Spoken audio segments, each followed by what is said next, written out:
तो आज चाइना का मिलिट्री डे परेड में पुतिन, किम जोंग सहित बड़े-बड़े देश के नेता आए हुए हैं। लेकिन इसमें 3 नेताएं सिर्फ चर्चा का विषय बने हुए हैं, खासकर वेस्टर्न मीडिया में, अमेरिकन मीडिया में, क्योंकि इसमें चाइना ने अपने मॉडर्न वेपन्स का प्रदर्शन किया है, जो काफ़ी तो इसमें कहा जा रहा है कि अमेरिका को दिखाने के लिए किया गया है। बहुत बड़े, क्योंकि बड़े-बड़े मिसाइल ऐसे में इंटरकॉन्टिनेंटल बैलिस्टिक मिसाइल जिसका रेंज 13,000 किलोमीटर तक है, मतलब 13,000 किलोमीटर तक वो न्यूक्लियर वारहेड्स ले जाने में सक्षम है, जिसकी जद में अमेरिका और यूरोपियन देश आते हैं।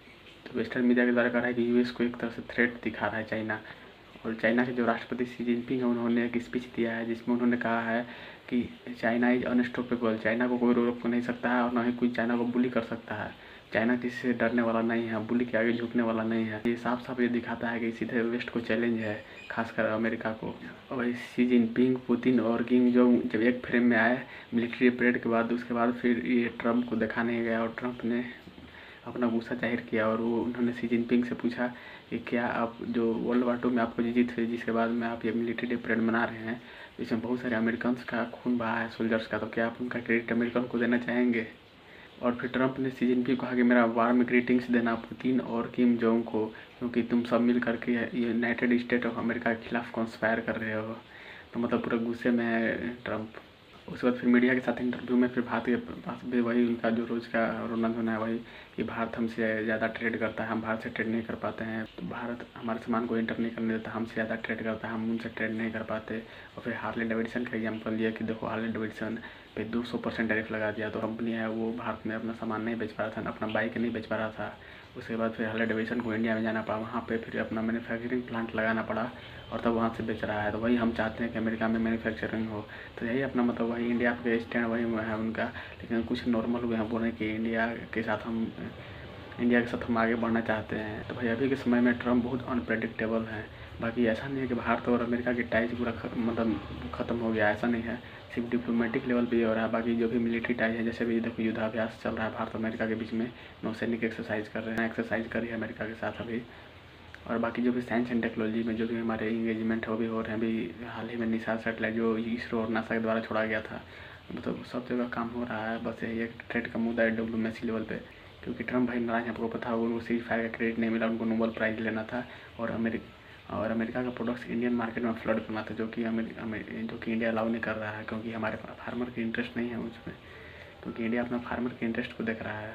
तो भाई इसी बीच बड़ी डेवलपमेंट सामने आ रही है कि फ्रांस ने अपने सभी हॉस्पिटल को रेडी रहने के लिए बोल दिया 2026 तक, क्योंकि ये एक बड़ी कॉन्फ्लिक्ट हो सकती है, मेजर कॉन्फ्लिक्ट के लिए फ्रांस पूरा रेडी हो रहा है।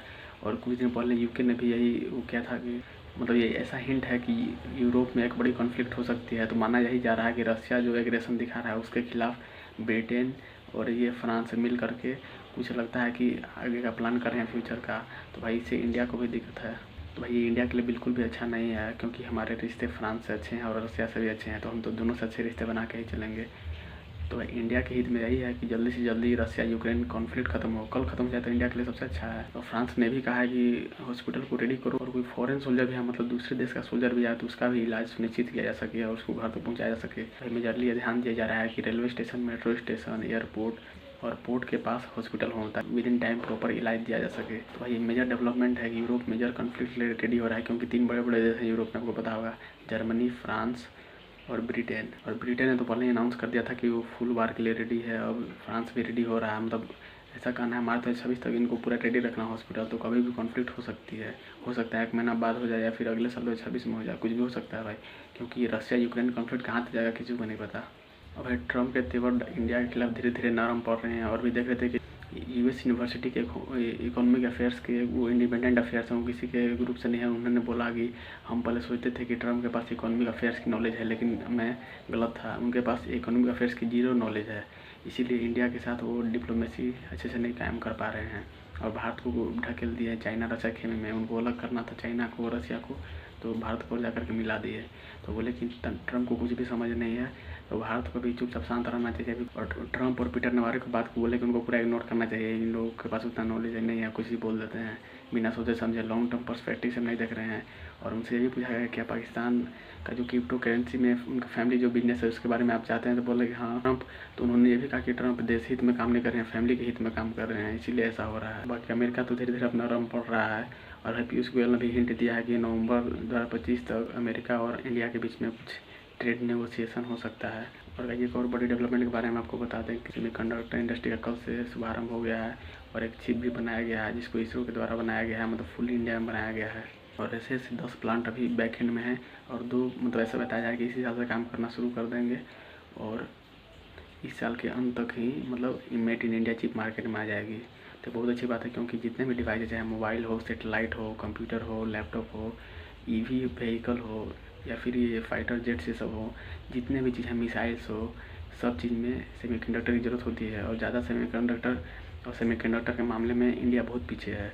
अभी आपको पता होगा कि मेन इसमें खिलाड़ी हैं ताइवान, चाइना है। तो जब अब ये बात आने लगा कि अगर चाइना ताइवान पर कब्जा कर लेता है तो उसके बाद क्या होगा, तब सभी देश इसमें सभी देश इसमें अब आत्मनिर्भर बनने के लिए प्रयास कर रहे हैं। जैसे अमेरिका प्रयास कर रहा है कि 2025 तक 70% वो अपना मार्केट चाहता है। वैसे जापान भी आगे बढ़ रहा है, चाइना तो आगे है ही, अब इंडिया भी इसमें अभी तो कूदा है, लेकिन इसको भी टाइम लगेगा। लेकिन भारत ने भी ये टारगेट सेट किया है कि 2030 तक हम भी $100 बिलियन तक का सेमीकंडक्टर इंडस्ट्री में हमारा योगदान होगा। तो बहुत अच्छी बात है, क्योंकि अभी वर्ल्ड ऑर्डर ऐसा चल रहा है कि कब क्या हो जाएगा कुछ पता नहीं है। तो इस वर्ल्ड ऑर्डर में, इस जियोपॉलिटिकल चेंज में आप आत्मनिर्भर होंगे सेमीकंडक्टर के मामले में, तभी आपका मैन्युफैक्चरिंग नहीं रुकेगा। नहीं तो आप दूसरे देश पे निर्भर करेंगे सेमीकंडक्टर के मामले में, तो आपको मैन्युफैक्चरिंग बाधित हो सकता है, क्योंकि इसी से मैक्सिमम चीज़ें जुड़ी हुई हैं। बस यही वेट है कि जल्दी made in India chip market में भी आ जाए, तो भाई इससे भी फिर सस्ती चीज़ें भी बनने लगेगी इंडिया में, इलेक्ट्रॉनिक्स चीज़ें। तो भी हम चाइना के साथ कम्पीट कर सकते हैं, जो सस्ता सामान बेच करके इंडियन मार्केट में फ्लड कर देता है, उससे बच सकते हैं। बाकी सब डेवलपमेंट के बारे में आप क्या सोचते हैं?